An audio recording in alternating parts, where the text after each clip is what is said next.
Muy bien, vamos entonces a presentar brevemente, todo lo breve que se puede hacer en estos casos, brevemente la materia que damos inicio hoy, que es la materia de antropología teológica fundamental. Antes de decir cualquier cosa, sí conviene afirmar que la materia de antropología, que como su nombre indica, antropos, de hombre, logos, de ciencia, es la ciencia que estudia al hombre, es una asignatura que se da hoy en muy pocas universidades del mundo, sobre todo la antropología filosófica. Por ejemplo, en la Universidad de La Habana la antropología filosófica no se da estrictamente hablando. ¿Por qué? Porque se ha preferido hoy darle más importancia a la antropología cultural. Que la antropología cultural es un intento de explicar lo humano a partir de la cultura, como si lo humano fuera reductible solo a lo cultural. Bueno, es verdad que la cultura influye en lo humano, es verdad que la cultura de alguna manera nos crea, nos transforma, pero también es verdad que el hombre es creador de cultura, genera cultura, con lo cual preguntarnos acerca del hombre solo a partir de la cultura o de lo cultural es desvirtuar el sentido último. En cambio, la antropología filosófica, como toda ciencia filosófica, se pregunta acerca de cuestiones últimas, es decir, ¿qué es el hombre?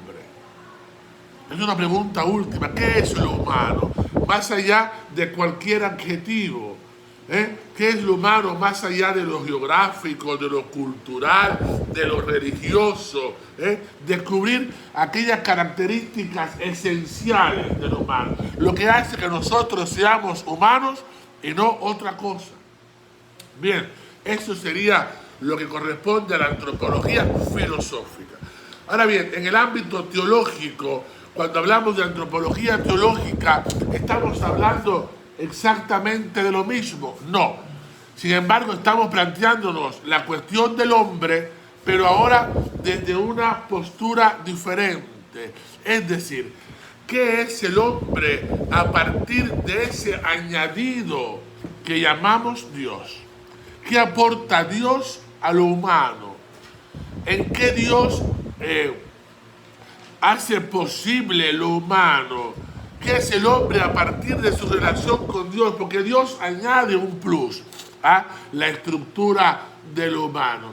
Por eso la antropología teológica lo que intenta explicar es eso. ¿Qué es el hombre desde lo que Dios dice de nosotros mismos? Ustedes se acordarán que en introducción a la teología decíamos que la pregunta por Dios en definitiva es una pregunta por lo humano y viceversa. La pregunta por lo humano lleva siempre a la pregunta por Dios. Bueno, pues en antropología teológica lo que intentamos responder es a esa pregunta precisamente. Es decir, ¿qué es el hombre a partir de lo que Dios dice de nosotros?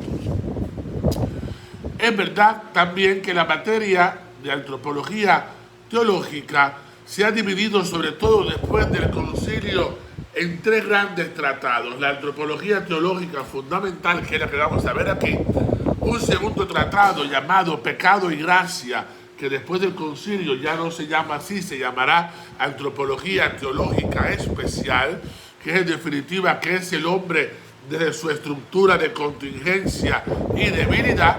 Y por otra parte está el otro tratado que es la escatología, es decir, qué es el hombre o qué le depara al hombre al final de sus días en el más allá de la muerte. Bien, podemos entrar a discutir hoy si es conveniente o no ese tipo de discernimiento o separación en tres tratados de la única realidad que es lo humano. Bien, yo personalmente considero que es oportuno, que viene bien esa separación, siempre y cuando no olvidemos que estamos tratando de un ser concreto que es el ser humano. No es fácil. Claro, si uno divide es para entender, pero hemos de darnos cuenta que en la realidad lo humano no se da dividido. se da en una única realidad, que es la realidad humana. Bien, por eso la antropología teológica fundamental de lo que entonces es eso, ¿qué añade el hombre? Bien, allí en los libros que yo les he subido a la página de la carpeta de la escuela, yo les he subido los documentos del concilio. Todo creyente católico tendría que tener los documentos del Concilio Vaticano II. Y todo creyente católico tendría que haberse leído alguna vez, por lo menos, los documentos del Concilio Vaticano II. Son una auténtica joya teológica. Algunos son más problemáticos que otros, pero son una auténtica joya teológica.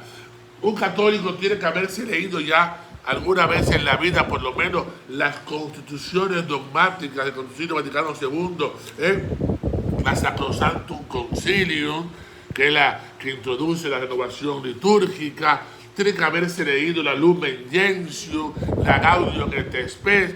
Sobre todo, la Gaudium et Spes es un documento oportunísimo. Tan oportuno fue la Gaudium et Spes, es interesante esto. En su momento fue un documento tan moderno, que no se pudo publicar inmediatamente, tardó meses en publicarse. ¿Por qué?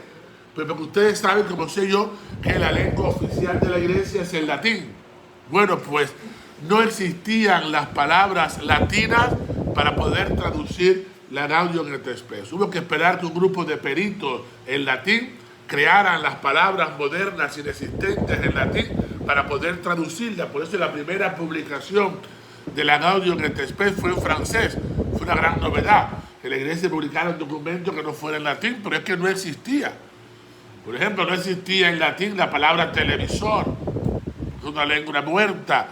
Cuando dejó de utilizarse, no se había inventado el televisor ni los modernos mass media. Bien, y esto lo digo ¿por qué?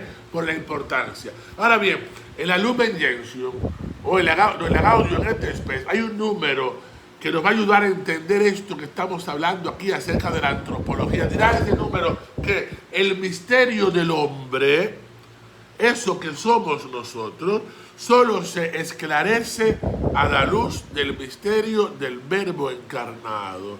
Es decir, para saber qué es el hombre desde el ámbito teológico, tenemos que saber de Cristo, lo que veíamos en la introducción a la teología. Cristo es el plus que añade respuesta a nuestra realidad humana. Bien, desde el punto de vista antropológico, podemos decir que el hombre es un mamífero terrestre bípedo. Podemos decir que es un animal racional, como dirá Aristóteles. Podemos decir que es un mono desnudo. Podemos decir que es un carnívoro agresivo, que es una máquina genética programada para la preservación de sus genes. Podemos decir que es un mecanismo homeostático equipado con un ordenador locuaz. Podemos decir que es un centro autoprogramado de actividad consciente. Podemos decir que es un microcosmos alquímico. Podemos decir con Sartre que es pasión inútil. Podemos decir con Heidegger que es pastor del ser. Podemos decir que el ser humano es un Dios deviniente. O podemos decir también que el ser humano es el modo finito de ser Dios. O podemos decir con la Biblia, por ejemplo, que es Imago Dei, que es imagen de Dios.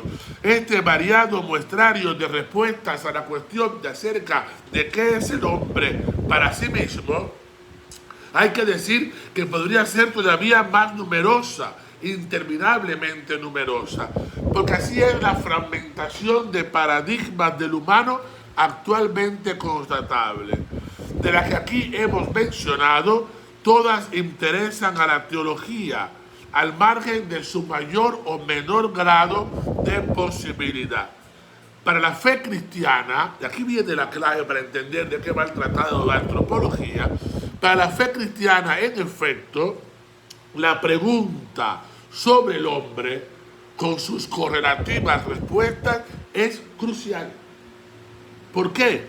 Ante todo, porque el cristianismo cree en un Dios salvador del hombre. Por eso la pregunta por el hombre es crucial, no es accesoria. Pero además tiene que ocuparse de este con la misma urgencia con que se ocupa de Dios. Porque el cristianismo confiesa que Dios es salvador del hombre. La teología cristiana es entonces esencialmente e irrenunciablemente antropología, aunque está claro en un sentido diferente a como lo había propuesto Feuerbach en la contemporaneidad. Pero además, y aquí viene la otra clave, el Dios cristiano, el Dios único y verdadero, es el Dios humanado. Fíjense qué gravedad.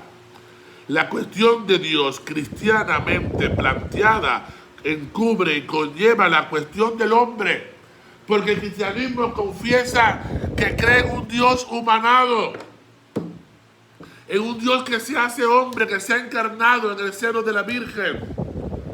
Lo decimos en el credo, creo en Jesucristo, que nació de María Virgen. Por tanto, la teología tiene que hacerse la pregunta por lo humano. La función de una antropología teológica fundamental, que no quiera ser un mero doblaje de la antropología filosófica, consistirá por tanto en diseñar las condiciones de posibilidad de la relación hombre-Dios de parte del hombre. Su lectura del fenómeno humano ha de ser tal que haga posible en principio la inteligibilidad del Verbo encarnado. De otro lado, la teología no debiera conceder sin más que es posible saber acabadamente qué es el hombre antes o al margen de la notificación neotestamentaria sobre la encarnación de Dios. Pues de esta forma escamoteamos el sustrato último del misterio humano, a saber que el humano es siempre respuesta a una llamada de Dios. Lo humano también se define por su carácter responsorial. Somos una respuesta a una llamada de Dios. Dios que nos llama a la vida, nos llama al ser, pero aparte de eso, estamos constantemente respondiendo a nuestros padres, a los formadores, a los maestros. El ser humano es responsorial. Y hay una respuesta permanente siempre a Dios, que hay que asumir en el misterio por antonomasia, que es el mismo ser de Dios. Estas consideraciones han de llevarnos entonces a hacernos la pregunta por el hombre y al mismo tiempo hacernos la pregunta por el Verbo encarnado, por Jesucristo hecho hombre.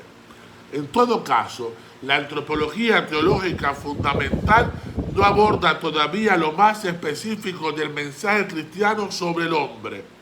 El objetivo de esta materia es tan solo dar razón de la visión cristiana del hombre al nivel de sus estructuras básicas. Es decir, ¿qué es el hombre? ¿Quién es el hombre? Estas son, en último análisis, las dos cuestiones que nos van a ocupar en cuanto sigue. Una vez respondidas, será preciso acatar las situaciones concretas de la historia por las que atraviesa la relación hombre-Dios.